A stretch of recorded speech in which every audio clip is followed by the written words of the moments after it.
E dados do IBGE mostram que o rendimento mensal médio do brasileiro atingiu R$ 3.767. Esse é o maior valor da série histórica da Pesquisa Nacional por Amostra de Domicílios Contínua, iniciada em 2012. O rendimento mensal per capita também subiu para um recorde de R$ 2.264 no ano passado, alta de quase 7% em relação a 2024. Do total de pessoas residentes no Brasil, 67% possuíam no ano passado algum tipo de rendimento. É o equivalente a 143 milhões de pessoas. E quem fala com a gente sobre esses números, agora ao vivo, e também sobre os níveis de inadimplência, como a gente mostrou aqui, estão batendo recorde, é o economista e educador financeiro Leonardo Baldez. Obrigado, Leonardo, e boa tarde. Boa tarde, Vitor. O que explica, Leonardo, esse aumento da renda per capita ao mesmo tempo que a gente tem um endividamento muito grande? Ou seja, há uma estatística que aponta o que seria algo muito saudável, muito bom, que o brasileiro estaria ganhando mais, com mais dinheiro no bolso, mas na prática não é isso. O brasileiro nunca esteve tão endividado, está com as contas no vermelho. Por que essa contradição, Leonardo? Na verdade, estamos passando por um momento onde, de fato, o volume de empregos até formal cresceu na economia, a renda do brasileiro acabou aumentando um pouquinho, R$ 3.367, é praticamente quase uns 5% acima do que foi ano passado, mas é um crescimento um pouquinho só acima da inflação. O problema do endividamento, ele trata de outro problema grave da educação, que é a educação financeira. O brasileiro não sabe lidar com dívida. O brasileiro nunca teve acesso a crédito, de 94 para cá ele teve acesso, e hoje nós temos quase 80% das famílias endividadas, justamente porque não sabem lidar com crédito, acabam usando o dinheiro errado, da forma errada, e à medida que vai acumulando as dívidas, vai piorando mais essa relação entre endividamento versus capacidade de pagamento. E estamos passando por um momento difícil na economia, Vitor. Hoje nós estamos com as maiores taxas de juros do mundo, mesmo se ele cair no 0,25%, nós estamos com a maior taxa do mundo, uma das maiores taxas do mundo, e o serviço da dívida custa muito caro, né? Essa é a taxa básica, taxa de crédito, de cheque especial, o cartão de crédito, que são os grandes vilões aí da família brasileira, às vezes 10 vezes mais que essa taxa, e aí o brasileiro, não sabendo lidar com dívida, não sabendo lidar com dinheiro, acaba se negativando e ficando numa situação delicada. E em relação às providências que têm sido adotadas, Leonardo, para reduzir o endividamento, essa semana foi lançado, por exemplo, o programa Desenrola. O que te parecem essas soluções? Bom, na verdade, um alento, mas não vai na solução do problema. Como eu falei, a solução do problema é a educação financeira. A pessoa tem que entender que ela não pode gastar mais que ganha. Tem gente que acha que o cheque especial é uma extensão do salário, fica lá todo mês, né? E praticamente a gente tem que ter aquela regrinha básica aí, cara. Você tem que sempre gastar menos que ganha, poupar sempre, começar poupando pela reserva de emergência, e quem está endividado, trocar a dívida mais cara por uma dívida mais barata. Às vezes, fazer um alongamento de endividamento faz sentido. Agora, o programa que foi lançado, ele está buscando, inclusive, algo que é de poupança, que é o fundo de garantia para liquidar a dívida. Se você faz isso, liquida a dívida, mas não muda a forma de trabalhar com o dinheiro, você vai acabar tendo o mesmo problema daqui a pouco de tempo.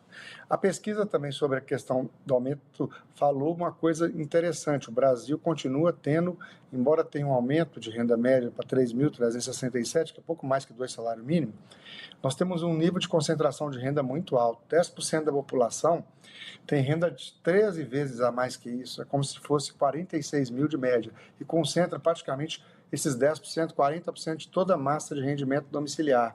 Então, a gente continua sendo um país onde a renda média é pequena, próxima a 2 salários mínimos, e a concentração de renda é muito grande, né? Então, e com a população sem educação financeira. Então, criar uma linha de crédito pura e simplesmente não é a solução, embora seja um alento para a pessoa recomeçar. Mas a solução mesmo é levar a educação financeira para a sala de aula e para a família brasileira.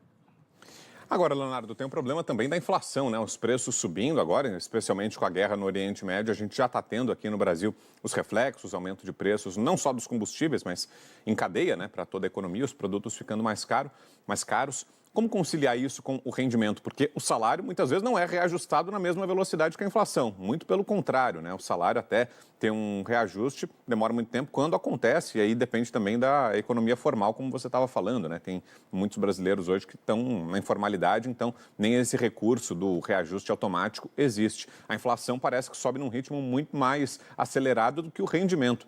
Como fazer então, Leonardo? A inflação oficial, né, ela, da meta, ela vira em torno de 4,5 e você vê a renda real aumentou praticamente 5,4. É como se a gente tivesse tido uma renda acima um pouco da inflação, um aumento real de venda. Mas a inflação do nosso dia a dia, ela é diferente, né? Se você usa mais transporte, o combustível pode pesar mais, a sua cesta pode ser mais do que isso. Então é muito importante você não perder o controle dos seus gastos, né? E de fato ter esse controle bem feito para poder, em momentos onde a carne aumentar mais, o petróleo aumentar mais, fazer a gestão que está na sua mão, que é às vezes andar mais de transporte público, andar menos de carro. Às vezes tem numa casa tem 4 carros, vão para o mesmo lugar, vai para um carro só, né? Você vê que o crescimento dos veículos híbridos e elétricos não foram por acaso, principalmente com o petróleo subindo, deu um recorde de venda em carro elétrico. E muitas das pessoas hoje estão fazendo até investimento em fotovoltaica em casa. Então, são gastos que são inteligentes, que são investimentos. Então, o diferente está aí. Entende o que você vai gastar, se é despesa ou se é investimento. Gaste mais com investimento e busque se defender dos momentos de crise, né? E você consegue controlar isso, mas você vai ter que tomar a rédea do seu destino financeiro. Não pode deixar, Deus dará. Não dá para... o governo não vai resolver sua vida, você que vai resolver ela. E falando sobre a questão do poder público, as contas públicas, Leonardo, isso também interfere nessa situação em que está o brasileiro, nesse endividamento tão alto? Será que se o governo estivesse fazendo sua parte com as contas em dia, esse problema vocês, analistas, economistas, apontam todos os dias aqui, sempre que a gente fala das contas públicas, falam que esse é um grande problema nacional, o fato de que o Brasil hoje não se endivida sem nenhum tipo de controle, a falta de austeridade fiscal. Se essa situação estivesse sob controle, isso ajudaria também, inclusive, essas pessoas que hoje estão endividadas? E como? Com certeza, porque o impacto da taxa de juros hoje ele é composto pela inflação, pelo juros internacional, principalmente os juros americanos, e pela qualidade de gasto do governo. Então, essa diferença aí toda, que praticamente pode aumentar aí quase 10% na taxa de juros nossa ao ano, de 5% a 10%, está no risco Brasil. Nós não teríamos o juro mais alto do mundo, o endividamento seria mais leve para poder fazer a sua gestão e com certeza teríamos aí uma condição muito mais inteligente e melhor para passar por uma crise dessa. A grande verdade é que o Brasil ainda vai continuar tendo juros de 2 dígitos devido principalmente ao nosso mau gasto governamental.